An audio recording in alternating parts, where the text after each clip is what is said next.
नमस्कार, स्पॉटलाइट हरियाणा में आप सभी का एक बार फिर से स्वागत है। मैं हूं शिखा महाजन। तो हफ्ते की बड़ी खबरों के साथ एक बार फिर से आपके सामने हाजिर हूं।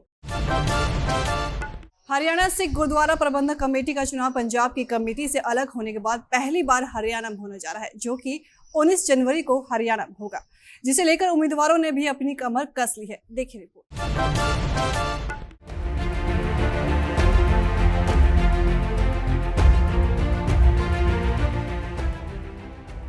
हरियाणा सिख गुरुद्वारा प्रबंधक कमेटी के चुनावी मैदान में 164 उम्मीदवारों के नाम तय हो चुके हैं। नामांकन पत्रों की छंटनी के दौरान 290 उम्मीदवार योग्य मिले। हालांकि इनमें से 126 उम्मीदवारों ने अपना नाम वापस ले लिया। अब 19 जनवरी की सुबह 8 बजे से शाम 5 बजे तक प्रदेश के 22 जिलों में 40 सदस्यों को 3 लाख से अधिक मतदाता चुनेंगे। परिणाम भी उसी दिन जारी हो जाएगा। इसके बाद निर्वाचित सदस्य कमेटी के अध्यक्ष समेत विभिन्न पदाधिकारियों को चुनेंगे। सबसे ज्यादा हिसार वार्ड से 8 उम्मीदवार HSGPC का चुनाव लड़ेंगे। वहीं प्रदेश के 22 जिलों में 40 वार्ड है। इन वार्डों के 390 बूथों पर मतदान होगा। 30 नवंबर तक मतदाताओं की संख्या 2.85 लाख थी, जबकि 3 लाख से अधिक मतदाताओं की ओर से चुनाव में भाग लेने की उम्मीद है। दरअसल SHGPC के सामान्य चुनाव कराने को लेकर 27 दिसंबर को एक आवेदन मिला था। रिटर्निंग अधिकारी ने चुनाव का नोटिफिकेशन 18 दिसंबर 2024 को जारी किया था। इसके बाद प्रत्याशियों के नामांकन, उसकी छंटनी, चुनाव चिन्ह के आवंटन की प्रक्रिया को पूरा कर लिया गया था। आइए एक नजर डालते हैं प्रत्याशियों की कुल संख्या पर। कालका से 4 प्रत्याशी है और पंचकुला से 6 और नारायणगढ़ से 5 प्रत्याशी है। वहीं बराड़ा से 5, अम्बाला कैंट से 5, अम्बाला सिटी से 5 और नंगल से 4, रादौर से 3, जगाधरी से 5, बिलासपुर से 3, पेहोवा से 3, मुर्तजापुर से 3, शाहबाद से 6 और लाडवा से भी 6 और थानेसर से 3 और नीलोखेड़ी से 3 उम्मीदवार है। वहीं निसिंग से 6 उम्मीदवार, असंत से 4, करनाल से भी 4 और गुहला से 5 प्रत्याशी हैं। वहीं कांगथली से 3 और पानीपत से 4 और जींद से 6 और टोहाना से 2 प्रत्याशी हैं। बात करें आगे की तो रतनगढ़ से 4 और फतेहाबाद से 2 और रतिया से 3 और हिसार से 8 और डबवाली से 3 प्रत्याशी हैं। वहीं आगे बात की जाए तो रानिया से 2 और ऐलनाबाद से 6 और सिरसा से 5 और नाथू सरी चोपटा से 3, कालावाली से 2, रोरी से 2 और बारागुड़ा से 2 और पिपली से 5 प्रत्याशी हैं। आगे बात करें तो गुरुग्राम से 3 और फरीदाबाद से 6 प्रत्याशी हैं। गौरतलब है कि हरियाणा सिख गुरुद्वारा प्रबंधक कमेटी के चुनाव में प्रदेश के 3 प्रमुख सिख नेताओं की साख दांव पर लगी हुई है। ये चुनाव तय करेगा कि हरियाणा सिख गुरुद्वारा प्रबंधक कमेटी के गठन में अहम भूमिका अदा करने वाले जगदीश सिंह झींडा, दीदार सिंह नलवी और बलजीत सिंह में से प्रदेश की जनता किसे अपना नेता चुनती है। वहीं हरियाणा सिख गुरुद्वारा प्रबंधक कमेटी के अस्तित्व में आने के बाद पहले अध्यक्ष रहे जगदीश सिंह झींडा की पार्टी ने सभी 40 वार्डों में अपने उम्मीदवार उतारे हैं। वहीं दीदार सिंह नलवी की पार्टी से 31 प्रत्याशी सीधे तौर पर, जबकि वे 9 वार्डों में समझौते के तहत चुनाव लड़ रहे हैं। वहीं बलजीत सिंह दादुवाल की पार्टी के 30 उम्मीदवार चुनावी मैदान में हैं, जबकि 10 सीटों पर समझौते में चुनाव लड़ा जा रहा है। इस बार चुनाव प्रक्रिया में बड़ा बदलाव किया गया है, क्योंकि पहली बार ईवीएम मशीनों का इस्तेमाल किया जाएगा। ईवीएम के उपयोग और कड़ी निगरानी के माध्यम से हरियाणा सिख गुरुद्वारा प्रबंधक कमेटी चुनावों को पारदर्शी और निष्पक्ष बनाने का प्रयास किया जा रहा है। ये चुनाव सिख समुदाय के लिए एक महत्वपूर्ण प्रक्रिया है, जिसे गुरुद्वारों के प्रबंधन में नई शुरुआत होगी। Bureau input PTC news. Haryana Sikh Gurdwara Prabandhak committee के चुनाव को लेकर बीबी जसबीर कौर मसाना से PTC न्यूज ने खास बातचीत की है। देखिए रिपोर्ट।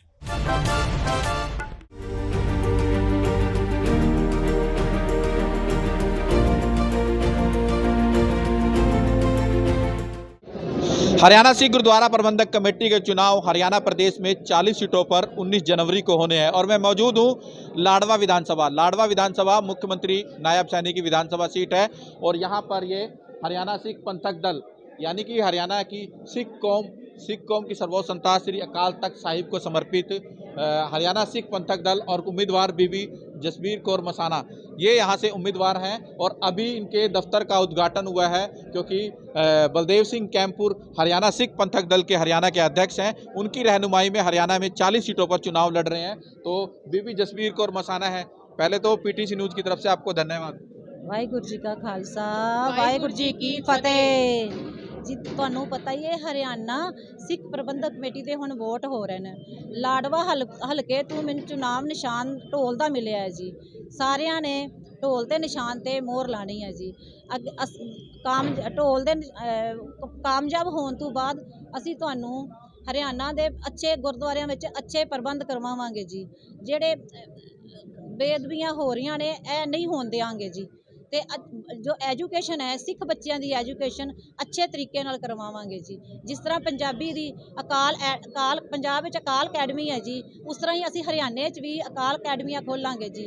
ਗੁਰਦੁਆਰਿਆਂ ਦੇ ਗ੍ਰੰਥੀਆਂ ਦੀ ਜਿਹੜੀ ਸੇਵਾ ਹੈ ਨਾ, ਉਹਨਾਂ ਨੂੰ ਅੱਛੀ ਤਰ੍ਹਾਂ ਹੋਰ ਸੇਵਾ, ਉਹਨਾਂ ਨੂੰ ਤਨਖਾਹਾਂ ਅੱਛੀ ਤਰ੍ਹਾਂ ਤਨਖਾਹਾਂ ਦੇਵਾਂਗੇ ਤਾਂ ਕਿ ਉਹ ਸਾਨੂੰ ਪੰਜਾਬੀ ਨੂੰ ਬੜਾਵਾ ਗੁਰਮੁਖੀ ਨੂੰ ਅੱਛੀ ਤਰ੍ਹਾਂ ਬੜਾਵਾ ਦੇ ਸਕਣ। ਆਪਣੇ ਸਿੱਖ ਬੱਚਿਆਂ ਨੂੰ ਚੰਗੀ ਤਰ੍ਹਾਂ बढ़ावा दे सन। बच्चे ਤੁਹਾਡਾ ਚੋਣ ਚਿੰਨ੍ਹ ਕੀ ਹੈ? ਕਿਵੇਂ ਲੋਕਾਂ ਦੇ ਪੱਖ ਤੇ ਜਾ ਰਹੇ ਤੁਸੀਂ ਤੇ ਤੁਹਾਨੂੰ ਵੋਟ ਦੇਣ ਲੋਕ? ਅਸੀਂ ਡੋਰ ਟੂ ਡੋਰ ਜਾ ਰਹੇ ਹਾਂ ਜੀ। ਲੋਕਾਂ ਦਾ ਬਹੁਤ ਵਧੀਆ ਸਹਿਯੋਗ ਮਿਲ ਰਿਹਾ ਸਾਨੂੰ ਜੀ। ਭੈਣ ਜੀ ਸਾਡੇ ਬਹੁਤ ਸਟਰੋਂਗ ਨੇ, ਇਹ ਬਹੁਤ ਜ਼ਬਰਦਸਤ ਕੰਪੇਨ ਕਰ ਰਹੇ ਨੇ। ਹਰੇਕ ਹਲਕੇ 'ਚ ਭੈਣ ਜੀ ਨੂੰ, ਬੀਬੀ ਜੀ ਨੂੰ, ਜਸਬੀਰ ਕੌਰ ਨੂੰ ਸਹਿਯੋਗ ਮਿਲ ਰਿਹਾ ਤੇ ਸਾਰੇ ਕਹਿੰਦੇ ਇੱਥੇ ਢੋਲ ਤੇ ਹੀ ਪਾਣੀਆਂ ਨੇ ਵੋਟਾਂ। ਤੇ ਕਿਵੇਂ ਲੋਕਾਂ ਦੇ ਵਿੱਚ ਤੁਸੀਂ ਕਿਵੇਂ ਜਾਂਦੇ ਹੋ ਭੈਣ ਜੀ ਦੇ ਪੱਖ ਤੇ ਵੋਟ ਕੀਤੀ ਜਾਏ? ਬਈ ਲੋਕਾਂ ਦੇ ਵਿੱਚ ਅਸੀਂ ਇਸ ਤਰ੍ਹਾਂ ਜਾਂਦੇ ਹਾਂ ਵੀ ਜਿਹੜੀਆਂ ਕਮੀਆਂ ਰਹੀਆਂ ਨੇ ਸਾਡੇ ਇੱਥੇ ਹਰਿਆਣਾ ਦੇ ਵਿੱਚ, ਜਿਵੇਂ ਸਾਡੇ ਸਿੱਖ ਭਾਈ ਬਾਬੇ ਜੀ ਨੇ ਗੁਰਦੁਆਰੇ 'ਚ ਪਾਠ ਕਰਦੇ ਨੇ, ਉਹਨਾਂ ਦੀਆਂ ਤਨਖਾਹਾਂ ਜੇ ਬਹੁਤ ਘੱਟ ਹੈਗੀਆਂ ਨੇ। ਅਸੀਂ ਚਾਹੁੰਦੇ ਹਾਂ ਕਿ ਉਹਨਾਂ ਬਾਬਿਆਂ ਨੂੰ ਸਟਰੋਂਗ ਕੀਤਾ ਜਾਵੇ, ਕਿਉਂਕਿ ਉਹਨਾਂ ਦੇ ਵੀ ਬੱਚੇ ਨੇ। ਤੁਹਾਨੂੰ ਵੀ ਪਤਾ 5-6 ਹਜ਼ਾਰ ਨਾਲ ਗੁਜ਼ਾਰਾ ਨਹੀਂ ਚੱਲਦਾ ਹੈਗਾ। ਅਸੀਂ ਚਾਹੁੰਦੇ ਉਹ ਸਟਰੋਂਗ ਹੋਣ। ਰਾਗੀ ਭਾਈ ਨੇ ਜਿਹੜੇ ਸਾਡੇ 'ਚ ਇੱਕ ਰਸ ਭਰਦੇ ਨੇ, ਕੀਰਤਨ ਕਰਦੇ ਨੇ, ਉਹ ਇੰਨੀ ਮਿਹਨਤ ਕਰਦੇ ਨੇ। ਅਸੀਂ ਕਹਿੰਦੇ ਹਾਂ ਕਿ ਉਹ ਸਾਡਾ ਇੰਨਾ ਮਤਲਬ ਪ੍ਰਚਾਰ ਇੱਕ ਸਿੱਖ ਧਰਮ ਨੂੰ ਅੱਗੇ ਵਧਾ ਰਹੇ ਨੇ, ਇਤਿਹਾਸ ਨੂੰ ਵਧਾ ਰਹੇ ਨੇ। ਤੇ ਤੁਹਾਡੀ ਇੱਕੋ ਸਿੱਖੋ ਦੀ ਸਿੱਖਾਂ ਦੀ ਸਰਵੋੱਚ ਸੰਤਾ ਸ੍ਰੀ ਅਕਾਲ ਤਖਤ ਸਾਹਿਬ ਤੇ ਵੱਡੇ ਲੋਕੀ ਵੀ ਆ ਰਹੇ ਹੈ, ਲੋਕਾਂ ਨੂੰ ਬਕਾਉਂਦੇ ਪਏ ਹੈ, ਅਸੀਂ ਇਹ ਕਰਾਂਗੇ ਹਰਿਆਣਾ ਦੇ ਵਾਸਤੇ, ਅਸੀਂ ਉਹ ਕਰਾਂਗੇ। ਤੇ ਤੁਸੀਂ ਕਿਵੇਂ ਉਹਨਾਂ ਨੂੰ ਸਮਝਾਉਂਦੇ ਹੋ ਬਈ ਸਾਡੀ ਸੰਸਥਾ ਹੈ ਸ੍ਰੀ ਅਕਾਲ ਤਖਤ ਸਾਹਿਬ ਤੇ ਸ੍ਰੀ ਦਰਬਾਰ ਸਾਹਿਬ? ਬਿਲਕੁਲ ਅਸੀਂ ਅਕਾਲ ਤਖਤ ਦੇ ਨਾਲ ਜੁੜੇ ਰਹਿਣਾ ਚਾਹੁੰਦੇ ਹਾਂ, ਕਿਉਂਕਿ ਉਹਨਾਂ ਤੋਂ ਅਲੱਗ ਹੋ ਕੇ ਸਾਡਾ ਵਜੂਦ ਬਿਲਕੁਲ ਖਤਮ ਹੋ ਜਾਏਗਾ। ਅਕਾਲ ਤਖਤ ਤੇ ਜਿਹੜਾ ਹੈ ਉਹ ਸਾਡੀਆਂ ਜੜ੍ਹਾਂ ਦੇ ਨਾਲ ਜੁੜਿਆ ਹੋਇਆ ਹੈ ਔਰ ਅਸੀਂ ਉਸ ਨੂੰ ਅੱਗੇ ਲਿਜਾਣ ਲਈ ਹਰਿਆਣਾ ਦੇ ਜਿਹੜੀ ਇਹ ਪ੍ਰੋਗਰੈਸ ਜ਼ਿਆਦਾ ਤੋਂ ਜ਼ਿਆਦਾ ਐਜੂਕੇਸ਼ਨ ਰਾਹੀਂ ਕਰ ਸਕਨੇ ਆ। ਜਿੰਨਾ ਚਿਰ ਸਾਡੇ ਬੱਚੇ ਚੰਗੀ ਐਜੂਕੇਸ਼ਨ ਨਹੀਂ ਆਏਗੀ ਉਹਨਾਂ ਚਿਰ ਸਾਡੇ ਬੱਚੇ ਅੱਗੇ ਨਹੀਂ ਵੱਧ ਸਕਦੇ। ਅੱਜ ਕੱਲ੍ਹ ਮੈਡੀਕਲ ਕਾਲਜ ਦੇ ਵਿੱਚ ਬੱਚੇ ਪਹੁੰਚ ਤੇ ਜਾਂਦੇ ਨੇ, ਪਰ ਉਹਨਾਂ ਦੀਆਂ ਜਿਹੜੀਆਂ ਜੜ੍ਹਾਂ ਨੇ ਉਹ ਫਿਰ ਸਿੱਖੀ ਤੋਂ ਅਲੱਗ ਹੋ ਜਾਂਦੀਆਂ ਨੇ। ਅਸੀਂ ਉਹਨਾਂ ਨੂੰ ਸਿੱਖੀ ਨਾਲ ਜੋੜ ਕੇ ਉਹਨਾਂ ਦੇ ਵਿੱਚ ਜਿਹੜੀ ਹੈ ਗੱਤਕਾ, ਮਾਰਸ਼ਲ ਆਰਟ ਜਾਂ ਹੋਰ ਸਾਰੇ ਖਾਲਸਾ ਕਾਲਜ ਦੀ ਸਥਾਪਨਾ ਕਰਕੇ ਆਪਣੇ ਵੱਡੇ ਸ਼ਹਿਰਾਂ ਦੇ ਵਿੱਚ ਜਿਹੜੇ ਨੇ ਉਹਨਾਂ ਦੇ ਅਲੱਗ ਤੋਂ ਦਫ਼ਤਰ ਜਾਂ ਬੱਚਿਆਂ ਲਈ ਸਕੂਲ ਖੋਲ੍ਹ ਕੇ ਉਹਨਾਂ ਨੂੰ ਹੋਰ ਅੱਗੇ ਲੈ ਕੇ ਜਾਵਾਂਗੇ। ਤੇ ਇਹਦੀ ਸਪੋਰਟ ਸਾਨੂੰ ਤਾਂ ਹੀ ਮਿਲ ਸਕਦੀ ਹੈ ਜੇ ਸਾਡੇ ਭੈਣ ਜੀ ਜਸਬੀਰ ਕੌਰ ਅੱਗੇ ਜਾਣ, ਉਹਨਾਂ ਦਾ ਢੋਲ ਦਾ ਨਿਸ਼ਾਨ ਕਾਮਯਾਬ ਹੋਏ ਤੇ ਅਸੀਂ ਉਹਨਾਂ ਦੇ ਨਾਲ ਅੱਗੇ ਜਾ ਕੇ ਵੱਧ ਕੇ ਉਹਨਾਂ ਦਾ ਸਹਿਯੋਗ ਲੈ ਕੇ, ਕਿਉਂਕਿ ਜਿਵੇਂ ਅਸੀਂ ਇੰਨੇ ਸਾਲਾਂ ਤੋਂ ਉਹਨਾਂ ਨੂੰ ਦੇਖ ਰਹੇ ਹਾਂ, ਉਹਨਾਂ ਦੇ ਪਰਿਵਾਰ ਦੀ, ਉਹਨਾਂ ਦੇ ਬੱਚਿਆਂ ਦੀ, ਉਹਨਾਂ ਦੇ ਜਿਹੜਾ ਹੈ ਗੁਰਦੁਆਰਾ ਪ੍ਰਬੰਧਕ ਕਮੇਟੀਆਂ ਨਾਲ ਜੁੜ ਕੇ ਉਹ ਸਮਾਜ ਦੀ ਬਹੁਤ ਸੇਵਾ ਕਰ ਰਹੇ ਨੇ, ਬਹੁਤ ਅੱਗੇ ਜਾ ਰਹੇ ਨੇ। ਇਸ ਲਈ ਅਸੀਂ ਕਹਾਂਗੇ ਕਿ ਭੈਣ ਜੀ ਨੂੰ ਕਾਮਯਾਬ ਬਣਾਓ ਤੇ ਸਾਡਾ ਜਿਹੜਾ ਹੈ ਮੇਨ ਮਕਸਦ ਅਕਾਲ ਤਖਤ ਦੇ ਨਾਲ ਜੁੜਨਾ ਹੈ, ਉਸ ਨੂੰ ਕਾਮਯਾਬ ਕਰੋ। ਧੰਨਵਾਦ। ਅਸੀਂ ਡੋਰ ਟੂ ਡੋਰ ਜਾ ਰਹੇ ਹਾਂ ਜੀ, ਸੰਗਤ ਨੂੰ ਘਰ ਘਰ ਜਾ ਕੇ ਦੱਸ ਰਹੇ ਹਾਂ ਜੀ। ਜੇ ਸਾਨੂੰ ਮੌਕਾ ਮਿਲਦਾ ਸੇਵਾ ਦਾ, ਅਸੀਂ ਗੁਰੂ ਘਰ ਦੀ ਮਰਿਆਦਾ ਨੂੰ ਧਿਆਨ ਰੱਖਦੇ ਹਾਂ, ਰਾਜਨੀਤਿਕ ਦਖਲਅੰਦਾਜ਼ੀ ਵੀ ਸੀਮਿਤ ਕਰਾਂਗੇ ਜੀ। ਜਿਹੜੀ ਗੁਰੂ ਘਰ ਧੰਨ ਸ਼੍ਰੀ ਗੁਰੂ ਗ੍ਰੰਥ ਸਾਹਿਬ ਜੀ ਬੇਅਦਬੀਆਂ ਹੋਈਆਂ ਉਹਨਾਂ ਨੂੰ ਦੱਸ ਰਹੇ ਹੋ ਤੁਸੀਂ, ਜਿਹੜਾ ਰਹਿ ਰਾਸ ਚੱਲ ਰਿਹਾ ਸੀ, ਰਹਿ ਰਾਸ ਤੇ ਕਟਰ ਚਲਾ ਕੇ ਉੱਥੇ ਕਬਜ਼ਾ ਕੀਤਾ ਗਿਆ ਸੀ। ਹਾਂਜੀ, ਚੱਲਦੀ ਰਹਿ ਰਾਸ ਦੇ ਵਿੱਚ ਬੂਟ ਪਾ ਕੇ ਆ ਕੇ ਗੁਲਕਾਂ ਨੂੰ ਕਟਰ ਨਾਲ ਵੱਢਿਆ ਗਿਆ ਜੀ। ਉਹਨੂੰ ਬੇਅਦਬੀਆਂ ਨੂੰ ਰੋਕਣ ਲਈ ਅਸੀਂ ਚੰਗੀ ਨਿਗਰਾਨੀ ਕਰਾਂਗੇ ਜੀ ਤੇ ਵਧੀਆ ਸੇਵਾਦਾਰਾਂ ਦੀ ਨਿਯੁਕਤੀ ਕਰਾਂਗੇ ਜੀ। ਤੇ ਜਿਵੇਂ ਕਿ ਤੁਹਾਨੂੰ ਸਾਰਿਆਂ ਨੂੰ ਪਤਾ ਹੈ ਜੀ, ਸਾਡਾ ਗੱਤਕਾ ਜਿਹੜਾ ਸਿੱਖ ਮਾਰਸ਼ਲ ਆਰਟ ਹੈ ਜੀ, ਅਸੀਂ ਉਹਨੂੰ ਵੀ ਅੱਗੇ ਲੈ ਕੇ ਆਵਾਂਗੇ ਜੀ। ਚੰਗੇ ਖਾਲਸਾ ਕਾਲਜ, ਚੰਗੇ ਖਾਲਸਾ ਸਕੂਲ ਅੱਗੇ ਲੈ ਕੇ ਆਵਾਂਗੇ ਜੀ। ਚੈਰੀਟੇਬਲ ਹਸਪੀਟਲ ਤਾਂ ਕਿ ਵਧੀਆ ਮੈਡੀਕਲ ਸੁਵਿਧਾ ਮਿਲ ਸਕੇ ਜੀ, ਉਹਨਾਂ ਨੂੰ ਵੀ ਅੱਗੇ ਲੈ ਕੇ ਆਵਾਂਗੇ ਜੀ। ਤੇ 19 ਤਰੀਕ ਨੂੰ ਪਤਾ ਚੱਲੇਗਾ ਕਿਹੜਾ ਸਿਰ ਤੇ ਕਿਤੇ ਤਾਜ ਸਜਦਾ ਹੈ। Ashok Yadav, PTC news. हरियाणा सिख पंथक दल के अध्यक्ष बलदेव सिंह कायमपुरी वार्ड नंबर 10 से चुनाव लड़ने जा रहे हैं। उनका मानना है कि हरियाणा में होने जा रहे चुनाव में हरियाणा के सिखों को भरपूर फायदा मिलेगा। देखिए। हरियाणा सिख गुरुद्वारा प्रबंधक कमेटी ਦੇ ਹਰਿਆਣਾ ਦੇ ਵਿੱਚ 19 ਜਨਵਰੀ ਨੂੰ ਚੋਣ ਹੋਣ ਜਾ ਰਹੇ ਨੇ। ਹਰਿਆਣਾ ਸਿੱਖ ਪੰਥਕ ਦਲ ਦੇ ਇਸ ਵਕਤ ਸਾਡੇ ਨਾਲ ਜਿਹੜੇ ਨੁਮਾਇੰਦੇ ਨੇ ਬਲਦੇਵ ਸਿੰਘ ਕਾਇਮਪੁਰੀ, ਜਿਨ੍ਹਾਂ ਨੇ ਪੂਰੇ ਹਰਿਆਣਾ ਦੀ ਦੇਖ ਰੇਖ ਆਪਣੇ ਹੱਥ ਦੇ ਵਿੱਚ ਰੱਖੀ ਹੈ। ਉਹਨਾਂ ਨਾਲ ਗੱਲ ਕਰਾਂਗੇ ਕਿ ਇਹ ਚੋਣਾਂ ਦਾ ਕੀ ਮੁੱਦਾ ਰਹੇਗਾ, ਕਿਸ ਤਰ੍ਹਾਂ ਦੇ ਹਰਿਆਣਾ ਦੇ ਵਿੱਚ ਚੋਣ ਹੋਣ ਜਾ ਰਹੇ। ਬਲਦੇਵ ਸਿੰਘ ਜੀ, ਹਰਿਆਣਾ ਦੇ ਵਿੱਚ ਪਹਿਲੀ ਵਾਰੀ ਚੋਣ ਹੋਣ ਜਾ ਰਹੇ ਨੇ। ਇਸ ਤੋਂ ਪਹਿਲੇ ਅਕਾਲੀ ਦਲ ਦੇ ਨਾਲ ਵੀ ਤੁਸੀਂ ਲੰਬਾ ਸਮਾਂ ਜਿਹੜਾ ਹੈ ਬਿਤਾਇਆ, ਕਿਸ ਤਰ੍ਹਾਂ ਦਾ ਮੰਨ ਰਹੇ ਹੋ ਚੋਣਾਂ ਨੂੰ? ਵਾਹਿਗੁਰੂ ਜੀ ਕਾ ਖਾਲਸਾ, ਵਾਹਿਗੁਰੂ ਜੀ ਕੀ ਫਤਿਹ। ਇਹ ਜਿਹੜੀ ਚੋਣਾਂ ਪਹਿਲੀ ਵਾਰੀ ਹੋਣ ਜਾ ਰਹੀਆਂ, ਇਹਨਾਂ ਨੂੰ ਮੈਂ ਇੱਕ ਇਤਿਹਾਸਕ ਚੋਣ ਮੰਨ ਕੇ ਚੱਲ ਰਿਹਾ। ਬਹੁਤ ਵੱਡਾ ਚੈਲੰਜ ਹੈ, ਕਿਉਂਕਿ ਉਹ ਤਾਕਤਾਂ ਜਿਹੜੀਆਂ ਕਿ ਸਿੱਖ ਪੰਥ ਨੂੰ ਤੋੜ ਕੇ ਗੁਰਧਾਮਾਂ ਦੇ ਅੰਦਰ ਆਪਣੀ ਮਨਮਰਜ਼ੀ ਦਾ ਜਿਹੜਾ ਹੈ ਪ੍ਰਬੰਧ ਚਲਾਉਣਾ ਚਾਹੁੰਦੀਆਂ, ਉਹਨਾਂ ਨੂੰ ਮੂੰਹ ਤੋੜਵਾਂ ਜਵਾਬ ਜਿਹੜਾ ਹੈ, ਕਿਉਂ ਅੱਜ ਪਹਿਲੇ ਵਾਲਾ ਜ਼ਮਾਨਾ ਨਹੀਂ ਰਿਹਾ। ਪਹਿਲਾਂ ਤਾਂ ਸਿੱਖ ਚਰਖੜੀਆਂ ਦੇ ਵੀ ਚੜ੍ਹ ਜਾਂਦੇ ਸੀ, ਢਾਲ ਤਲਵਾਰ ਦੀ ਲੜਾਈ ਵੀ ਹੁੰਦੀ ਸੀ, ਲੇਕਿਨ ਅੱਜ ਜ਼ਮਾਨਾ ਬਦਲ ਗਿਆ। ਅੱਜ ਵੋਟ ਦਾ ਰਾਜ ਹੈ। ਜਿਹੜਾ ਪਿਛਲੇ 18-20 ਮਹੀਨੇ ਇਹਨਾਂ ਦਾ ਪ੍ਰਬੰਧ ਦੇਖਿਆ ਤਾਂ ਉਸ ਦੇ ਵਿੱਚ ਲੰਗਰਾਂ ਦੇ ਵਿੱਚ ਬੜੀ ਜਿਹੜੀ ਹੈ ਕਮੀਆਂ ਆਈਆਂ। ਜ਼ਮੀਨਾਂ ਦੇ ਪ੍ਰਬੰਧ, ਸਾਡੇ ਹਰਿਆਣੇ ਦੇ ਵਿੱਚ ਕਾਫੀ ਜ਼ਮੀਨ ਵੀ ਹੈ, ਉਹਨਾਂ ਵਿੱਚ ਬੜਾ ਸਿਸਟਮ ਗਲਤ ਹੋਇਆ। ਲੰਗਰਾਂ ਦਾ ਪ੍ਰਬੰਧ ਠੀਕ ਨਹੀਂ ਹੋਇਆ। ਮੈਨੇਜਮੈਂਟ ਗੁਰਦੁਆਰਾ ਸਾਹਿਬਾਨ ਦੇ ਵਿੱਚ ਗੁਰੂ ਗ੍ਰੰਥ ਸਾਹਿਬ ਜੀ ਮਹਾਰਾਜ ਦੇ ਜਿਹੜੇ ਲੋਕ ਮੰਗ ਕਰਦੇ ਆ, ਉਹਨਾਂ ਨੂੰ ਬੜੀ ਦਿੱਕਤ ਆਉਂਦੀ ਆ। ਗੁਰਦੁਆਰਾ ਮੈਨੇਜਮੈਂਟ ਕਮੇਟੀ ਦਾ ਸਭ ਤੋਂ ਵੱਡਾ ਜਿਹੜਾ ਕੰਮ ਹੈ ਉਹ ਹੁੰਦਾ ਧਰਮ ਦੀ ਪ੍ਰਚਾਰ ਪ੍ਰਸਾਰ ਕਰਨਾ। ਬਲਦੇਵ ਸਿੰਘ ਜੀ, ਹਰਿਆਣਾ ਦੇ ਵਿੱਚ ਕਿੰਨੀਆਂ ਸੀਟਾਂ ਹੈ ਜਿਨ੍ਹਾਂ ਤੇ ਚੋਣ ਲੜਨ ਜਾ ਰਹੇ, ਤੇ ਜੇ ਚੋਣ ਆਉਂਦੇ ਤੇ ਮੁੱਦਿਆਂ ਦੀ ਗੱਲ ਆਉਂਦੀ ਹੈ, ਆਪਾਂ ਕਿਹੜੇ ਮੁੱਦਿਆਂ ਤੇ ਚੁਣਾਵ ਲੜ ਰਹੇ ਹਾਂ? ਮੁੱਦਾ ਸਭ ਤੋਂ ਵੱਡਾ ਤੇ ਸਾਡਾ ਇਹ ਹੈ ਕਿ ਜੋ ਪ੍ਰਬੰਧ ਉਹ ਠੀਕ ਢੰਗ ਤੋਂ ਨਹੀਂ, ਲੋਕਾਂ ਨੇ ਪ੍ਰਵਾਨ ਨਹੀਂ ਕੀਤਾ। ਲੰਗਰਾਂ ਦਾ ਜਿਹੜਾ ਸਿਸਟਮ ਹੈ ਉਹ ਗਲਤ ਹੋ ਗਿਆ। ਐਜੂਕੇਸ਼ਨ ਦੇ ਜਿਹੜੇ ਅਦਾਰੇ ਹੈ ਉਹਨਾਂ ਦੇ ਵਿੱਚ ਠੀਕ ਢੰਗ ਦੇ ਨਾਲ ਜਿਹੜਾ ਐਜੂਕੇਸ਼ਨ, ਪੰਜਾਬੀ ਦਾ ਬਹੁਤ ਵੱਡਾ ਮੁੱਦਾ ਹੈ। ਆਪਣੇ ਸਕੂਲਾਂ ਦੇ ਵਿੱਚ ਪੰਜਾਬੀ ਲਾਗੂ ਹੋਣੀ ਚਾਹੀਦੀ ਹੈ। ਹੋਰ ਜਿਹੜਾ ਮੁੱਦਾ ਵੱਡਾ ਹੁਣੇ ਦੱਸਿਆ ਕਿ ਕਿਸਾਨੀ ਸੰਘਰਸ਼ ਦੇ ਲੰਗਰ ਸਾਰਿਆਂ ਦਾ ਸਾਂਝਾ ਹੁੰਦਾ ਹੈ। ਸ਼੍ਰੋਮਣੀ ਗੁਰਦੁਆਰਾ ਪ੍ਰਬੰਧਕ ਕਮੇਟੀ ਨੇ 1 ਸਾਲ ਤੱਕ ਦਿੱਲੀ ਜਦੋਂ ਮੋਰਚਾ ਲੱਗਿਆ, ਇੱਕ ਐਂਬੂਲੈਂਸ ਤੇ 50 ਬੰਦਿਆਂ ਦੀ ਟੀਮ ਜਿਹੜੀ ਕਿ ਦਵਾਈਆਂ ਦਿੰਦੀ ਸੀ ਉੱਥੇ ਖੜੀ ਰਹੀ। ਲੇਕਿਨ ਹੁਣ ਜਿੱਥੇ ਕਿਤੇ ਕਿਸਾਨੀ ਸੰਘਰਸ਼ ਹੁੰਦਾ ਹੈ, ਉਹ ਗੁਰਦੁਆਰਾ ਸਾਹਿਬ ਨੂੰ ਕਹਿੰਦੇ ਵੀ ਸਾਡੇ ਲੰਗਰ ਭੇਜ ਦਿਓ। ਉਹਨਾਂ ਨੂੰ ਇਸ ਗੱਲ ਤੋਂ ਨੇ ਤੁਹਾਨੂੰ ਦੱਸ ਕੇ ਹਟੇ ਆ। ਹਰਿਆਣਾ ਦੀ ਕਿੰਨੀਆਂ ਸੀਟਾਂ ਤੇ ਜਿਹੜੇ ਆਪਾਂ ਚੋਣ ਲੜਦੇ? 40 ਸੀਟਾਂ ਨੇ ਜੀ ਹਰਿਆਣਾ ਦੀਆਂ ਸਾਰੀਆਂ। ਅਸੀਂ ਸਾਰੀ ਦੀ ਸਾਰੀ ਸੀਟਾਂ ਦੇ ਉੱਤੇ ਇਲੈਕਸ਼ਨ ਲੜ ਰਹੇ ਹਾਂ। 19 ਸੀਟਾਂ ਦੇ ਉੱਤੇ ਅਸੀਂ ਢੋਲ ਦੇ ਨਿਸ਼ਾਨ ਤੇ ਇਲੈਕਸ਼ਨ ਲੜਦੇ ਹਾਂ। 10 ਸੀਟਾਂ ਜਿਹੜੀਆਂ ਹੈ ਉਹ ਜਿਹੜੀਆਂ ਕਿਸਾਨੀ ਅੰਦੋਲਨ ਨੇ, ਉਹ ਚਾਹੇ ਵੱਖ-ਵੱਖ ਨੇ, ਕਿਸਾਨੀ ਸੰਘਰਸ਼ ਕਰਨ ਵਾਲੀਆਂ ਜਥੇਬੰਦੀਆਂ, ਲੇਕਿਨ ਸਾਰੀਆਂ ਦੇ ਨਾਲ ਸਾਡਾ ਤਾਲਮੇਲ ਬਣਾ ਕੇ ਜਿੱਥੇ ਜਿੱਥੇ ਉਹਨਾਂ ਨੇ ਕਿਹਾ ਕਿ ਉਹਨਾਂ ਨੂੰ ਟਿਕਟ ਦਿਓ, ਉਹਨਾਂ ਦਿੱਤੀ ਹੈ। ਉਸ ਤੋਂ ਬਾਅਦ ਜਿਹੜਾ ਦੂਜਾ ਸਿੰਘ ਸਭਾਵਾਂ ਨੇ, ਸੰਤ ਮਹਾਂਪੁਰਖ ਨੇ, ਜਿਹੜੇ ਦੂਜੇ ਧਾਰਮਿਕ ਜਥੇਬੰਦੀਆਂ ਨੇ, ਜਿਹੜੇ ਕੌਮ ਦਾ ਪੰਥ ਦਾ ਦਰਦ ਰੱਖਣ ਵਾਲੇ ਆ, ਉਹਨਾਂ ਦੇ ਨਾਲ ਰਲ ਕੇ ਬਾਕੀ ਜਿਹੜੀ 10-12 ਸੀਟਾਂ ਨੇ ਉਹਨਾਂ ਦੇ ਉੱਤੇ ਅਸੀਂ ਆਜ਼ਾਦ ਰੂਪ ਦੇ ਵਿੱਚ ਕੈਂਡੀਡੇਟ ਉਤਾਰੇ ਆ।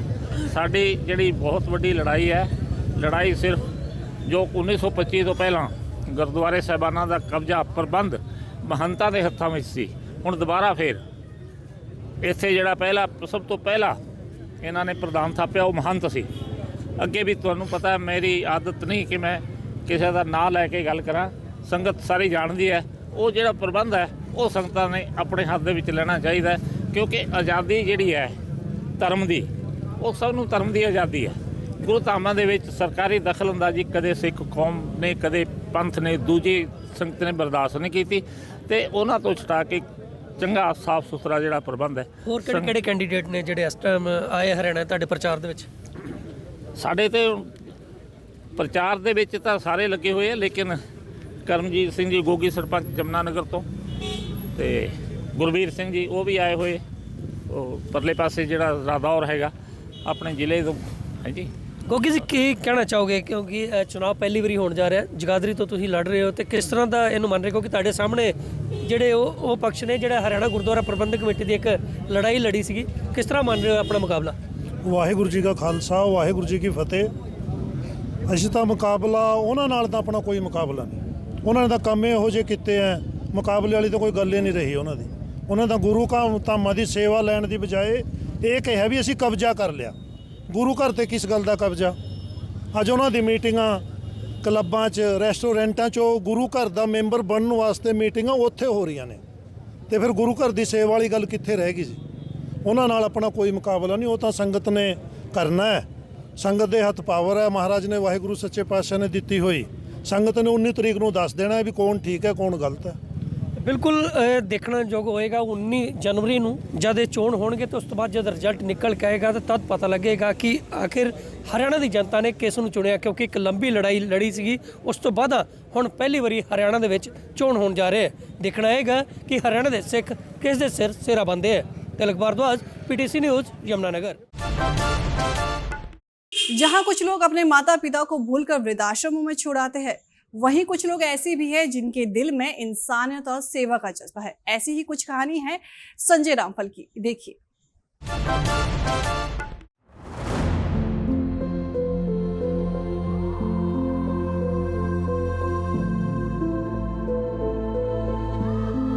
ऐसे में ही एक रोहतक फाटक के ऊपर जिसे अंधा बैठता है और वो भीख मांगकर अपना गुजारा करता है, तो वो मैं खुशियों की दीवार पर कपड़े या कंबल लेने के लिए आया था, लेकिन जो उसकी दशा देखी गई, लंबे लंबे बाल और काफ़ी समय से नहाया भी नहीं था, कपड़ों में जो स्मेल थी वो इतनी आ रही थी कि उसके पास भी कोई बैठ नहीं सकता था।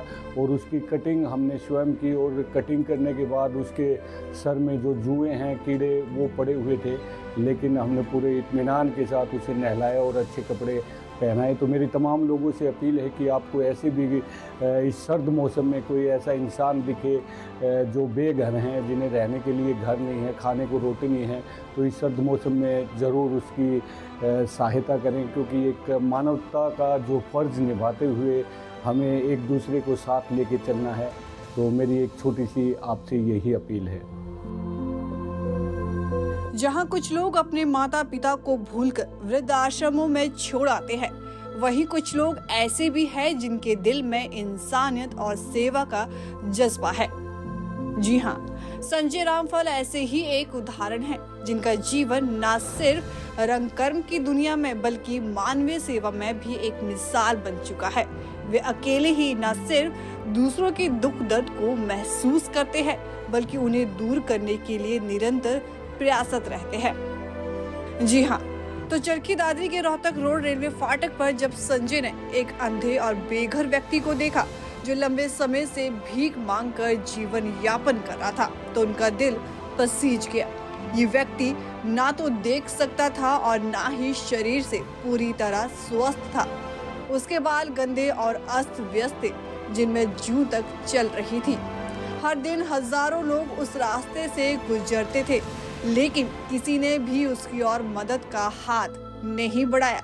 उस व्यक्ति की दयनीय स्थिति को देखकर संजय रामफल ने उसे खुद नहलाया, उसके बाल काटे और उसे नए कपड़े भी पहनाए। इस बदलाव ने उस व्यक्ति की पूरी जिंदगी को पलट कर रख दिया। वे व्यक्ति अब न सिर्फ बाहर से साफ सुथरा दिखने लगा, बल्कि उसके आत्मविश्वास में भी एक नया उजाला आया। ये सिर्फ एक व्यक्ति का नहीं, बल्कि समाज के सकारात्मक बदलाव लाने का एक प्रयास था। संजय का मानना है कि यदि समाज में अच्छाई और सेवा का संदेश फैलता है, तो लोग भी अपनी जिम्मेदारी समझकर दूसरों की मदद करने के लिए आगे आएंगे। उनका ये कार्य समाज में एक बदलाव लाने का कारण बन सकता है। वे मानते हैं कि समाज में किसी भी व्यक्ति के साथ अन्याय नहीं होना चाहिए और हर किसी को सम्मान और सहायता का हक है। खुशियों की दीवार जैसे प्रोजेक्ट्स के जरिए संजय ने ये साबित किया है कि जरूरतमंदों की मदद केवल परोपकार नहीं, बल्कि एक नैतिक जिम्मेदारी है। स्थानीय लोग उनकी इस नेक पहल की सराहना कर रहे हैं और इसे प्रेरित होकर कुछ और लोग भी दूसरों की मदद के लिए आगे बढ़ रहे हैं। संजय रामफल के इस नेक काम से ये संदेश जाता है कि अगर हर इंसान दिल से दूसरों के लिए सोचे, तो समाज में सच्ची खुशियां और सम्मान फैल सकता है।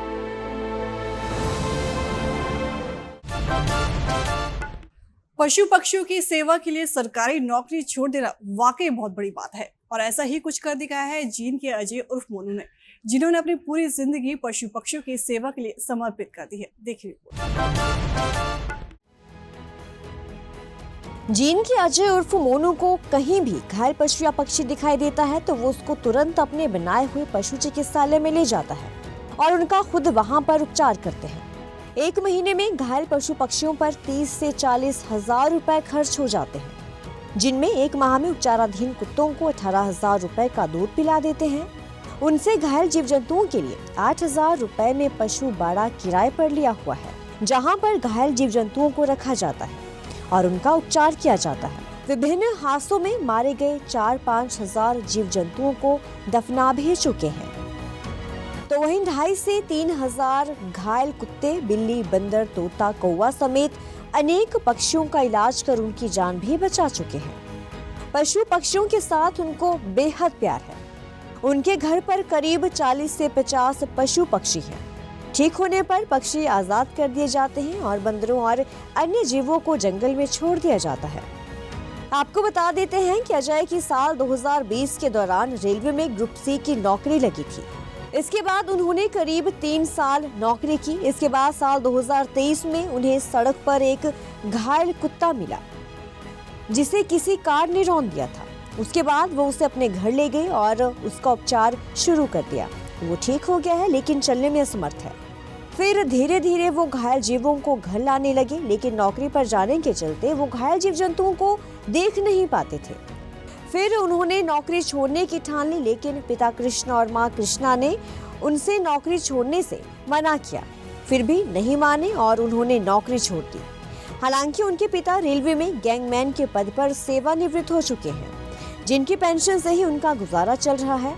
घायल पशु पक्षियों के उपचार के लिए वो दोस्तों से पैसे एकत्रित करते हैं और पिता से भी पैसे लेते हैं। तो जींद स्थित अजय उर्फ मोनू ने घायल पशु पक्षियों की देखभाल कर एक मिसाल पेश की है। मेरा नाम अजय है और मैं पिछले 2 साल से ये सेवा कर रहा हूँ, जिसमें मेरे पास बंदर हैं, कुत्ते हैं, बिल्ली हैं, पक्षी हैं, जैसे कबूतर आते हैं या फिर कोई कौवा है। इस तरह के हमारे पास वो 3 साल जॉब करके मैंने रेलवे की जॉब छोड़ दी। खर्च वैन सर मेरे दोस्तों से, और जो यहाँ पे लोग आते हैं एक आध डॉग छोड़ने, वो भी कुछ देते हैं, बाकी सारा सर घर से। यहाँ पे तकरीबन सर 45 के अराउंड तो खाने का आता है, फिर दवाइयों का और वो चीज़ वो रह गई सर अलग। सर ठीक होने के बाद ऐसे होता है, जैसे बंदर है हमारे पास, जिनके हाथ पैर कट जाते हैं वो हमारे पास रहते हैं। जो ठीक हो जाते हैं उनको आज़ाद कर देते हैं। जो कुत्ते हैं जिनको मतलब किसी को कैंसर है या कोई पैरालाइज हो गया, ये वो सब हमारे पास रहते हैं। उनको भी बाकी जहाँ से लेते हैं वहीं छोड़। सर ट्रीटमेंट 90% ट्रीटमेंट यहाँ होता है। अगर कोई इमरजेंसी सर्जरी है वो हिसार या जींद पॉलीक्लिनिक में होता है। किसी नेता से बात हुई है? हाँ सर, मेरी डिप्टी स्पीकर जी से बात हुई थी अभी 2-3 दिन पहले। उन्होंने मुझे मार्च तक आश्वासन दिया कि भाई आपकी अच्छी हेल्प करेंगे। और युवाओं के लिए क्या संदेश है? यही है कि सर हमारा साथ दें, जब उनके पास टाइम फ्री हो वो हमारे पास आके हमारी हेल्प करें। स्पॉटलाइट हरियाणा में इस हफ्ते इतना ही। अगले हफ्ते आपसे फिर मुलाकात होगी। नमस्कार।